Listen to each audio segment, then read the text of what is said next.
Hey everyone, this is Ryan, just reporting in.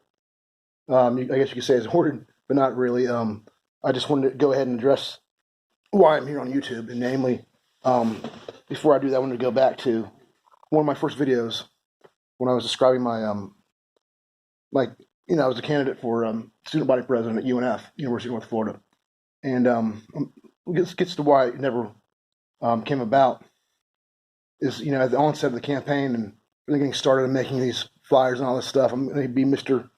I've always hated racism, especially since I learned about, the biological foundations for things and how all things are fundamentally related by blood. And so that had a huge impact on me because I always saw in society people would say, oh, racism isn't real, it's a social construct. I'm like, well, it's as plain as day. People are different. People differ biologically. No big deal. What's the problem? So in my mind as a kid, I was like, well, there's something wrong with society for, you know, putting it out there that's false when it's blatantly true. Why can't we just accept it and be normal about it? So it really struck home when I learned about Darwinian theory. I mean, I felt like I was just almost fell flat on my face, and about the way I regarded races as being different fundamentally in the same way that species are different and all that other stuff. It makes no difference. We're all fundamentally related by blood. We're just larger and larger spheres of familyhood, so to speak. So I mean, specifically since then, and it wasn't political in nature, but whereas before my anti-racism um, ways of doing things and projecting my thoughts out there were it was motivated by just wanting to look socially acceptable. And since I learned about evolution, that really fundamentally changed the way I motivated you know was motivated to be not racist. I always hated it. I've assumed as an identity Semitic, Native American, and white. Um, so I understand what it's like to go into a social situation with that title and of being different, and not just I learned about sounding different, and things like solo night, bunch of whitewash bullshit that can't happen. Um, for reasons a priori to my existential you know position in life, I know that it won't happen. Um, but that's neither here nor there. I like to jump into that because I get so pissed off about it. Um, but I hate it. Any kind of xenophobia, any kind of ism, and because it's just the most detrimental thing to your cause if you have any kind of cause whatsoever, and everybody does. Um, but going back to UNF and all that, I really faced a iron curtain from the faculty, namely the postmodern tradition and those faculty members that were part of it there. They really um, made it not known, in a way that they were going to try to, intentionally let me know, but they were, I overheard, circles of people talking. We can't let this happen. What if he does this? What if he does that? All that, this and that and the other. And it turns out, I ended up getting a DUI on my birthday. But I think I was being watched. But that's neither here nor there. And thank God I was, because I could have killed someone that night. No matter how little or much I was drinking, I was on the road and did the wrong thing and broke the law. And thank God, we have law enforcement out there that make sure that people that do break the law are held accountable, and I was. But that was in 2006.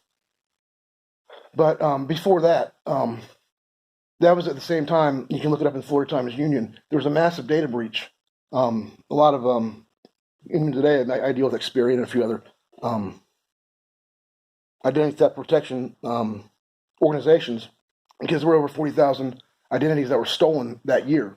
And I think, in hindsight, I look back and I'm like, well, it's irrelevant to point out that there was this going on in the campaign and everything.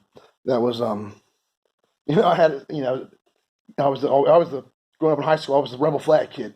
I always had not a Dixie Outfitters. It was before that came out, but Legends in Gray was my choice, just because I learned about some things in eighth grade that fundamentally thought um, that I fundamentally thought were true, and I still hold to the historical notion that they are true, regardless of the way things are today and the way people act today about it. But I really took it to heart, and I wanted to, fix that, that wrong um, thing that there was in the social order, the hegemony that existed, as I saw it. And so that was what the campaign was about. Really, really, just blunt force, brute force, head front, sort of headbutting the system over that issue. And it was, but I developed, an ideological backing that was international origin, with my involvement with student groups, and I was a roommate with Petr Borisov. He was Peter Borisov, a Ukrainian national. That was he was actually a professor there teaching mathematics. As a way for negotiated agreement between him and his country, so he could go to school for free. And he was, someone I really looked up to. Much more so than Justin Damiano or the others that I'd known from high school and growing up. But he was the student body president of the University of Kiev, or Kiev, however you want to pronounce it. I know Jewish people that are from the Ukraine call it Kiev, and he called it Kiev. I don't know what the difference is.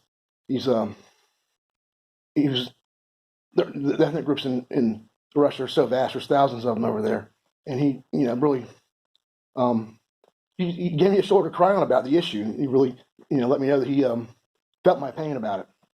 So maybe that was a way of whatever it was.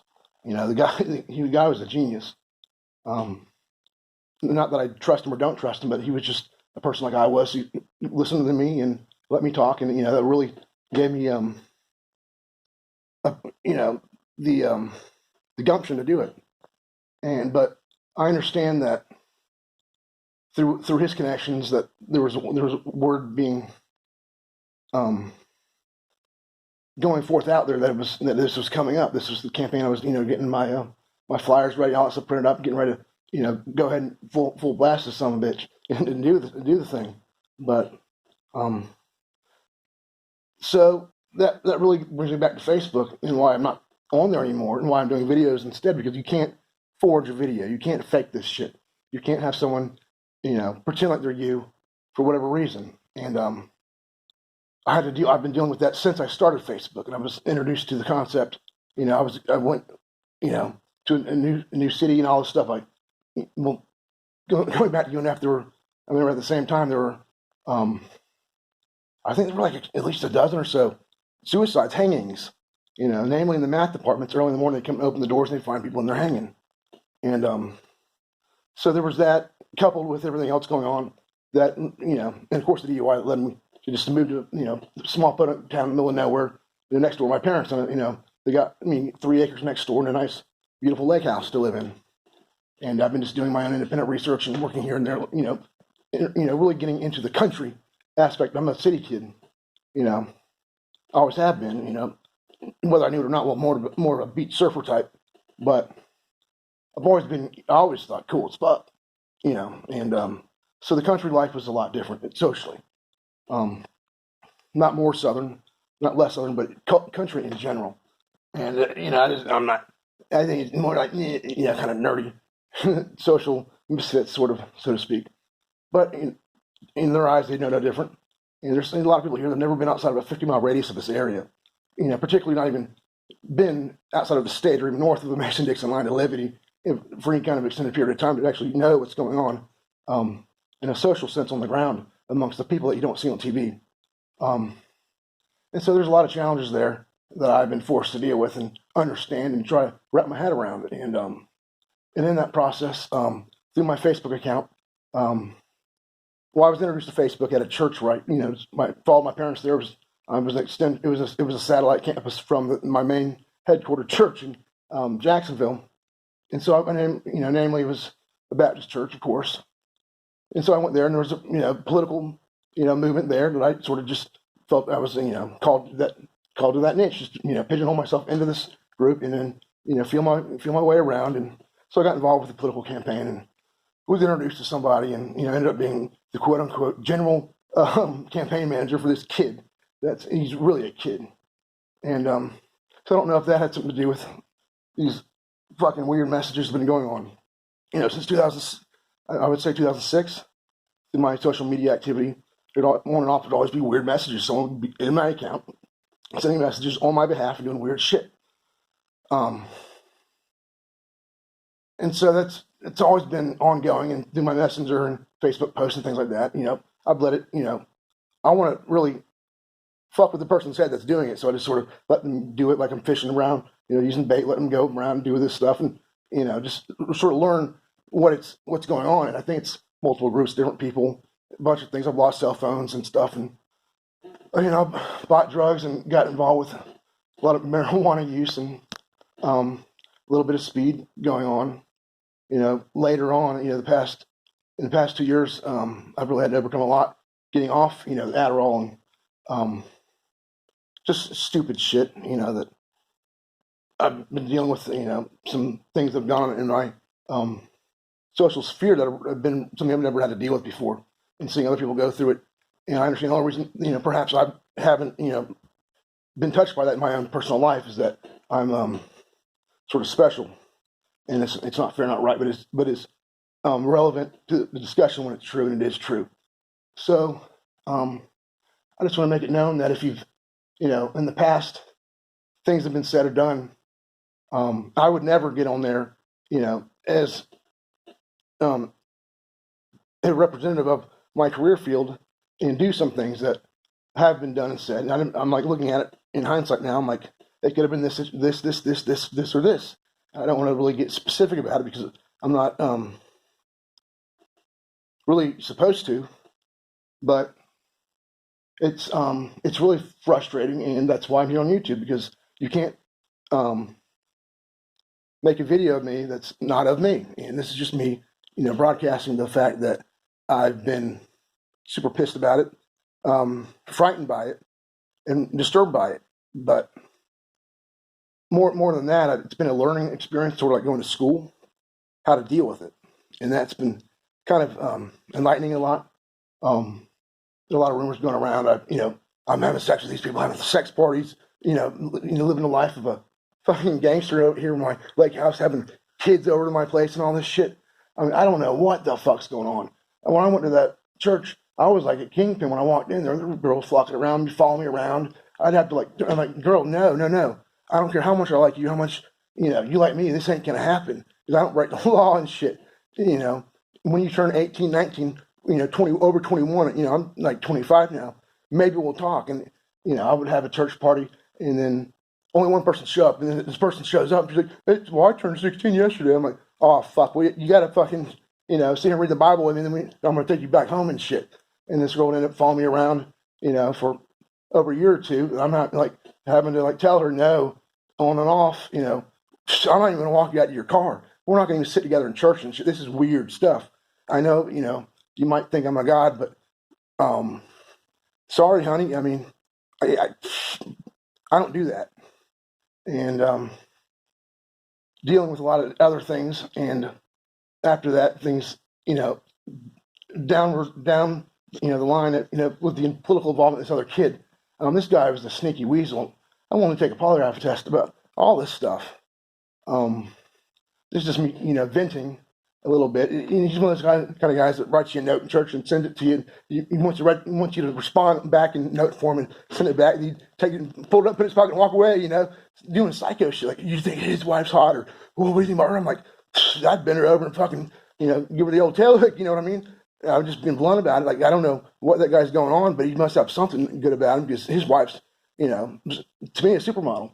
And but I'm like, I'm the kind of guy that would, I was raised extremely hardcore. I believe this stuff so much, in fact, that I've got a system for myself where I'm in a matrix. And, somewhere down the line, it's going to be true that they're going to play my mind, and I'm not going to have any control over it. And I'm not going to be judged by, even jacking off to a married woman, when I'm, you know what I mean? Of course, I've slipped and stuff. I've had sex with one married woman before, but that was in Colorado, and the circumstances were very different. And I did deal with some married woman that was in part of that political network that she started showing me her between her legs one time, after everybody's leaving the room, and like we're the only ones that are still packing our stuff up and leaving. I look over her and I see her spread her legs open and then put them back up and walk out like nothing happened. And I was, of course, like, what the fuck? This is some kind of setup she's trying to get me killed. This is a test, whatever, And I don't know how these things get out there, but only certain people know, and they make up stuff. And I've seen long letters and shit people send on my behalf to other people. I'm like, what the fuck is going on? And I do know, I've had several phones stolen by people that were drug dealers that weren't my friends anyway, and of course, the Experian stuff from UNF, and then the political shit. This guy's got hackers and quote unquote spotters that go around, on behalf of the Republican Party. And I don't know what's going on. I think, it's part personal, part professional, part political, and, part trying to save my ass from things they think I did or whatever. I'm by the fucking book for the most part. And I just want to get that out there now. Well, I'm in the mood to say something about it because I was just taking a shower after I cleaned my house and had bleach all over me. Scrubbed my windows down and everything. I've just been such a bum. I haven't done anything in a while. And, I'm just ready to move past all this bullshit. And I'm shutting down my Facebook, all that stuff. There's like 3 or 4 accounts that are, I terminate one of them. And then one of them's made. It's not even one that I created myself. There's all kinds of weird shit. I've got one that's got me in camo. There's a NATO issue uniform that I was wearing that someone gave me that's probably, didn't have any insignia on it or anything. So I felt like it wasn't stolen valor to wear it at all whatsoever like that. And, and I was wondering, is it stolen valor if it's pretending like you're from another country, a spy? I don't think that counts. If you're doing it, with good intentions, like to fuck with somebody you don't really like anyway. So I've done that a few times, but I've never pretend to be anything that I'm not for the most part. I try to be, project, more a sense of being in control and more secure in my how I view myself than I am, in some ways. But I'm not gay. I don't like underage girls, and I don't do married women. Period. Unless, like, I'm really drunk and they fucking just, buy me a plane ticket to Colorado, want to spend a bunch of money on me, and I can't turn them down because, I'm just, I was like 27 when that happened. And it was just something I let her, take advantage of me because I just wanted to do it. And it was a lapse of judgment, of course, and there's, nothing I can do to take that back, but I'm not going to sit here and lie about it. I don't make a habit of lying when I have too much respect for the institution of dialogue itself. In general, the code of rules of thought is, my notion of eudaimonia, of having the good life and what it means to walk in an ethical manner. I'm very thoughtful in everything that I do. I try to be, and so that's even the fact that I'm wearing glasses now. That's just projection of a more visceral appearance. I've heard that it can instill in people, let you know I'm not a nerd, I'm cool, all that sort of stuff. So I'm not being emotional. I'm being forthcoming in some questions a lot of people might have about me and what's going on with me. That's why I'm on YouTube, so I can just put it out there. Hey, you can't fake this shit. Bye. Enjoy these videos if you want to. If not, don't watch them. But I'm more than glad to participate in the comment section, make more videos on people that I interact with, and go from there. Bye.